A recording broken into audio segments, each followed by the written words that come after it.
Hello, YouTube viewers.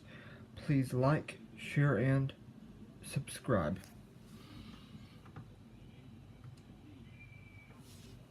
Chapter 5. So they arrived at the other side of the lake in the land of the Gerasenes.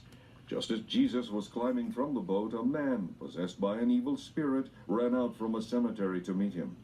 This man lived among the tombs and could not be restrained, even with a chain. Whenever he was put into chains and shackles, as he often was, he snapped the chains from his wrists and smashed the shackles. No one was strong enough to control him.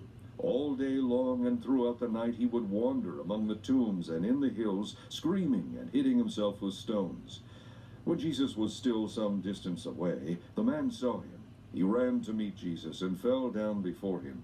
He gave a terrible scream, shrieking, Why are you bothering me, Jesus, Son of the Most High God? For God's sake, don't torture me. For Jesus had already said to the spirit, "Come out of the man, you evil spirit." Then Jesus asked, "What is your name?" And the spirit replied, Legion, because there are many of us here inside this man. Then the spirits begged him again and again not to send them to some distant place. There happened to be a large herd of pigs feeding on the hillside nearby.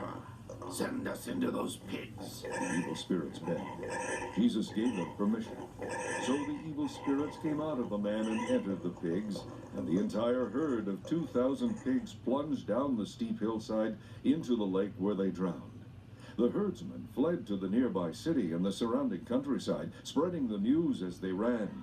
Everyone rushed out to see for themselves. A crowd soon gathered around Jesus, but they were frightened when they saw the man who had been demon-possessed, for he was sitting there fully clothed and perfectly sane. Those who had seen what happened to the man and to the pigs told everyone about it, and the crowd began pleading with Jesus to go away and leave them alone. When Jesus got back into the boat, the man who had been demon-possessed begged to go too. But Jesus said, "No, go home to your friends and tell them what wonderful things the Lord has done for you and how merciful he has been." So the man started off to visit the 10 towns of that region. And Chapter 11. Chapter 12. Chapter 11. As Jesus and his disciples approached Jerusalem, they came to the towns of Bethphage and Bethany on the Mount of Olives. Jesus sent 2 of them on ahead. "Go into that village over there," he told them, "and as soon as you enter it, you will see a colt tied there that has never been ridden. Untie it and bring it here. If anyone asks what you are doing, just say, 'The Lord needs it,' and we'll return it soon."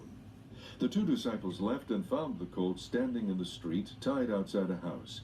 As they were untying it, some bystanders demanded, What are you doing untying that colt? They said what Jesus had told them to say, and they were permitted to take it. Then they brought the colt to Jesus and threw their garments over it, and he sat on it. Many in the crowd spread their coats on the road ahead of Jesus, and others cut leafy branches in the fields and spread them along the way. He was in the center of the procession, and the crowds all around him were shouting, "Praise God! Bless the one who comes in the name of the Lord! Bless the coming kingdom of our ancestor David. Praise God in highest heaven!" So Jesus came to Jerusalem and went into the temple. He looked around carefully at everything, and then he left because it was late in the afternoon.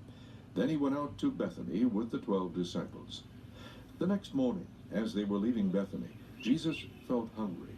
He noticed a fig tree a little way off that was in full leaf, so he went over to see if he could find any figs on it. But there were only leaves because it was too early in the season for fruit. Then Jesus said to the tree, "May no one ever eat your fruit again." And the disciples heard him say it. When they arrived back in Jerusalem, Jesus entered the temple and began to drive out the merchants and their customers.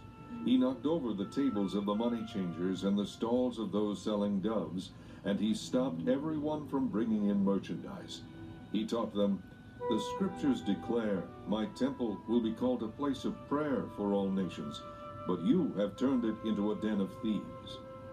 When the leading priests and teachers of religious law heard what Jesus had done, they began planning how to kill him. But they were afraid of him because the people were so enthusiastic about Jesus' teaching. That evening, Jesus and the disciples left the city. The next morning, as they passed by the fig tree he had cursed, the disciples noticed it was withered from the roots. Peter remembered what Jesus had said to the tree on the previous day and exclaimed, Look, teacher, the fig tree you cursed has withered. Then Jesus said to the disciples, Have faith in God.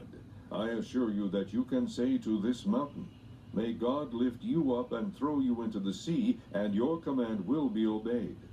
All that's required is that you really believe and do not doubt in your heart. Listen to me. You can pray for anything, and if you believe, you will have it. But when you are praying, first forgive anyone you are holding a grudge against, so that your Father in heaven will forgive your sins too. By this time they had arrived in Jerusalem again.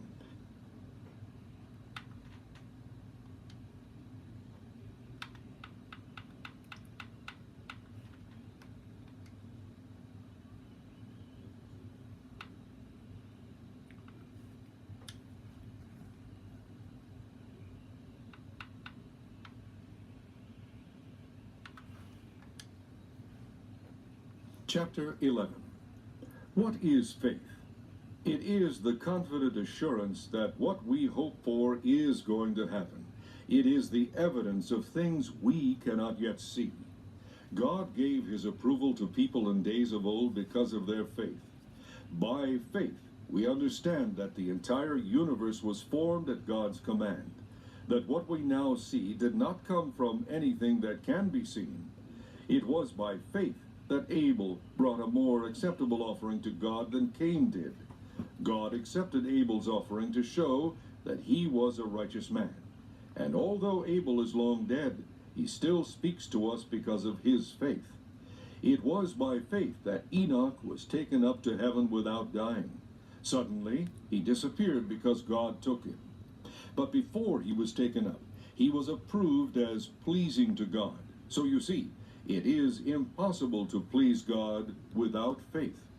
Anyone who wants to come to him must believe that there is a God and that he rewards those who sincerely seek him.